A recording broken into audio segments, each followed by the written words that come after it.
envoyé son Fils pour que par lui le monde soit sauvé. Jean chapitre 3, les versets 16 à 18. Sœurs et frères, paix et joie. Bonne fête de la très sainte Trinité. Dieu qui fut pendant longtemps lointain s'est fait proche et marcha au milieu de son peuple avec Moïse.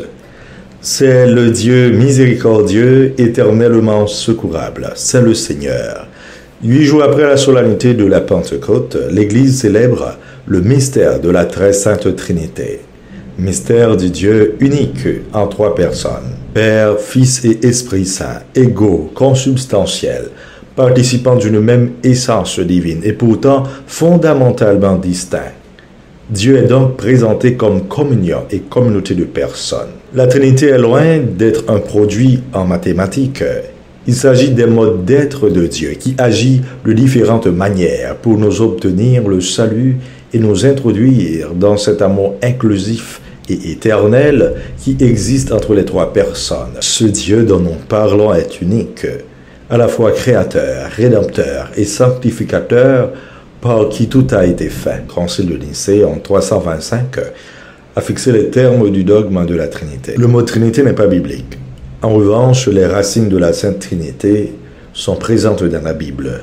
Ce constat est effectif dans le monothéisme juif, dès l'Ancien Testament, partant de l'expérience d'Abraham, l'ami de Dieu. Le Seigneur notre Dieu est l'unique, lit-on au petit credo d'Israël, Deutéronome chapitre 6, le verset 4. Il s'agit d'un singulier collectif, car même les mots qui désignent Dieu, comme Adonai et Elohim, sont marqués par le pluriel. Dans le livre de la Genèse, Dieu apparaît à Abraham sous la forme de 3 anges. Au récit de la chaîne de Mambré, Genèse chapitre 18, il servira d'ailleurs de base à la représentation de la Trinité dans la tradition orthodoxe. Au 26e verset de la Genèse, au 1er chapitre, Dieu dit « Faisons l'homme à notre image, selon notre ressemblance. » Sœurs et frères, il n'est pas facile pour l'homme d'imaginer un Dieu unique qui existe en 3 personnes.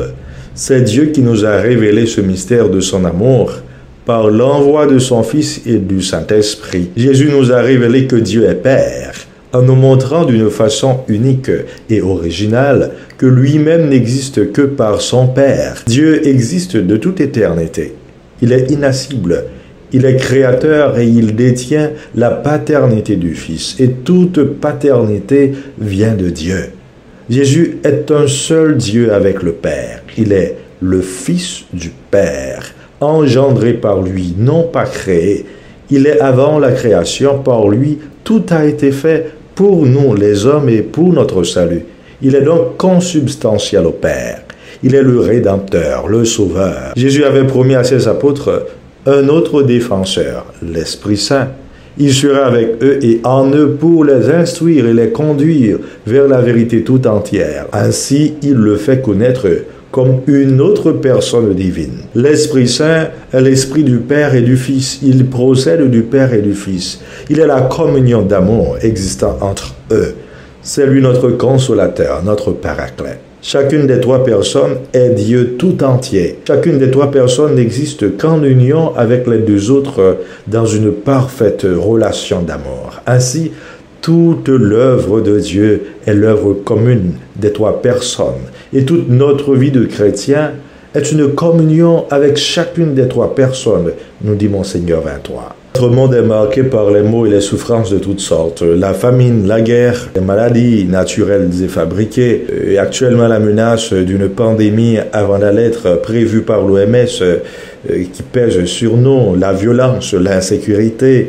Le mystère de la Sainte Trinité vient questionner notre manque de charité, notre manque d'unité et notre responsabilité dans tout ce qui se passe aujourd'hui.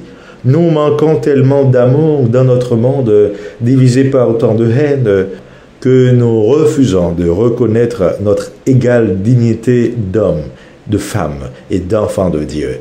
Notre volonté de puissance l'emporte trop souvent sur notre foi baptismale. Nous péchons parfois par notre manque de solidarité envers les plus petits. Prions pour que l'unité qui existe au sein de la Trinité sainte ne laisse pas stériles les efforts d'unité de la communauté chrétienne. Cette fête veut nous rendre conscients que nous sommes l'objet de l'amour inconditionnel et de la miséricorde d'un Dieu proche, qui agit dans l'histoire et les événements, qui demeure en nous et veut nous associer sans cesse à son dessein de salut. Soyons désormais des chrétiens convaincus d'être sauvés dans le Christ qui, par amour, s'est donné pour qu'en croyant en lui, nous ayons la vie éternelle. Or, la vie éternelle, c'est qu'ils te connaissent, toi le seul vrai Dieu, et celui que tu as envoyé, Jésus-Christ. Amen.